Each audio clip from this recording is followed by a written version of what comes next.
There is a difference that almost no one notices. But that psychology knows very well. There are people who don't care about the World Cup. They simply ignore it. The tournament starts, ends, and these people barely noticed it existed. For them, it's like the Icelandic chess championship, an event that happens somewhere on the planet without generating any relevant emotional response. But you are not that person. Because if you've made it this far, it's quite likely that the World Cup doesn't leave you indifferent. It irritates you. It bothers you.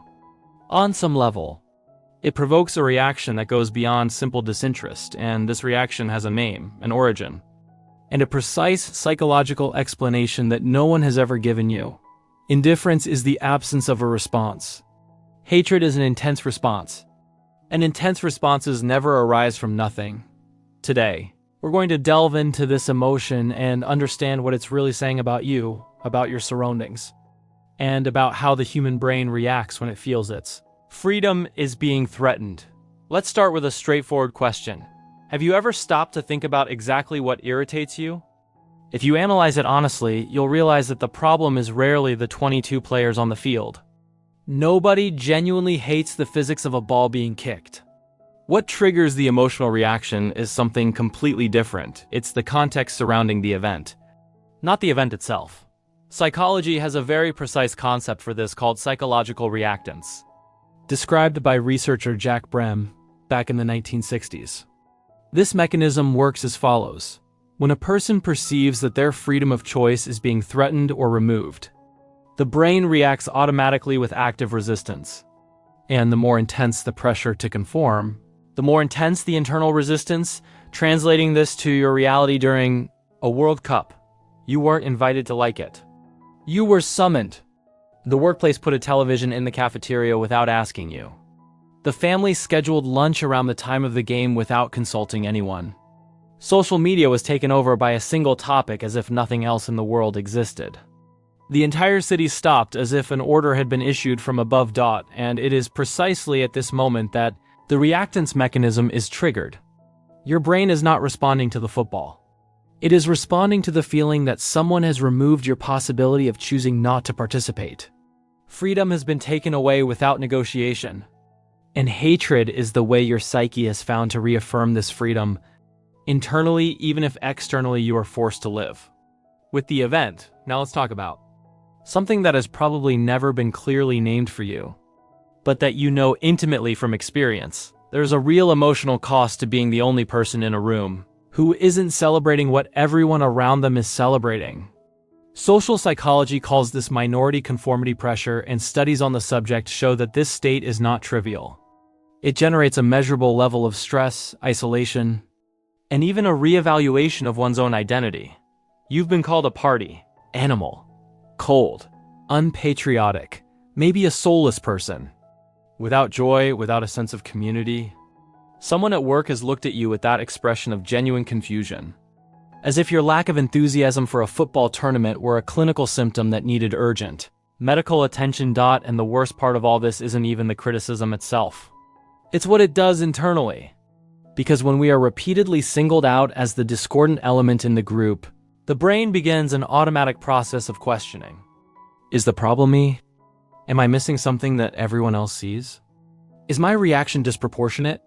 This questioning is natural, though, but it's also proof that social pressure works not to change your opinion, but to wear you down emotionally for holding it. And the wear and tear accumulates. Every comment, every glance, every television left on in the workplace without your permission is another layer on top of the original irritation. Here's something that neuroscience clearly documents, and it will help you understand why the World Cup period is genuinely more tiring for you than for someone who simply doesn't care about it. Ignoring a stimulus and actively rejecting a stimulus are completely different processes in the brain. When we ignore something, it simply doesn't enter conscious processing. When we reject something, we are doing the opposite. We are processing the stimulus, evaluating it, classifying it as undesirable, and then mobilizing emotional resources to deal with it. It's continuous cognitive work. Neuroscientists call this involuntary cognitive load. And during the World Cup, this load is applied without pause. because the stimulus is omnipresent and inescapable. It's on the car radio in the hallway at work, in the conversation you didn't start but were forced to listen to, in the notification on your cell phone, in the decoration of the bakery where you buy bread. The practical result is that those who hate the World Cup live throughout the tournament in a state of constant, underlying irritation, not because they chose it, but because the environment forces the repeated processing of something that the brain has already classified as adverse. You're not being dramatic. You're being biologically honest about what this level of forced exposure does to the nervous system. Let's be precise here, because this section isn't about romanticizing or pathologizing behavior. It's about identifying real patterns that personality psychology has already mapped quite consistently. People who develop an active aversion and not simply indifference to mass.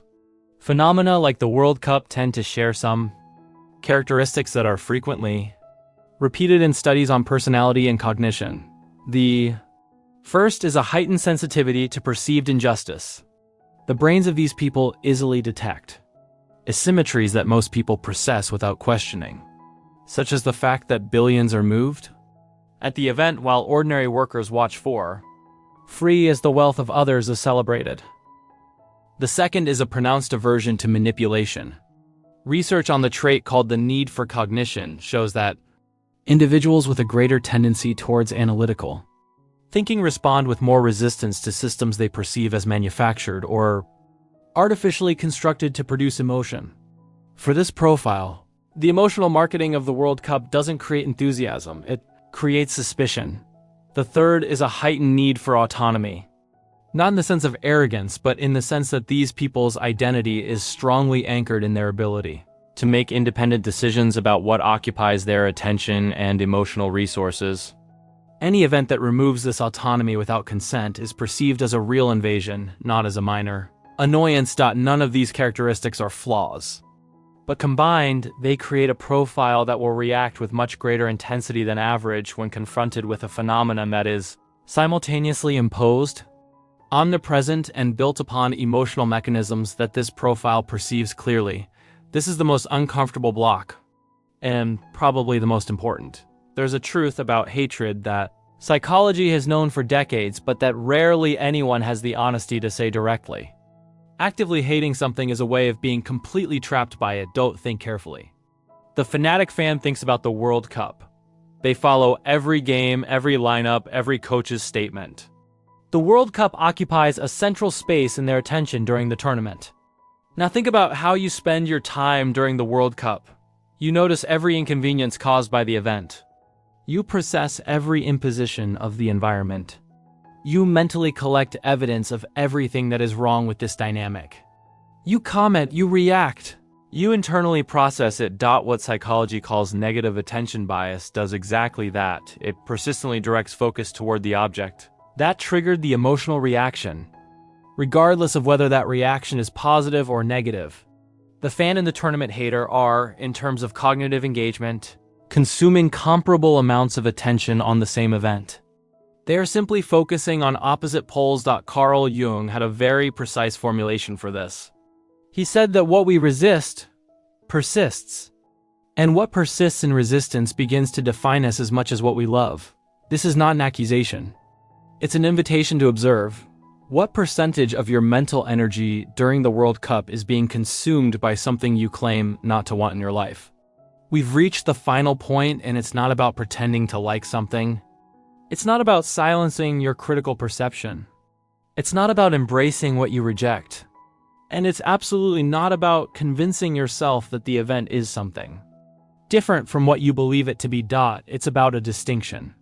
That clinical psychology calls adaptive emotional regulation, which in practice means the following.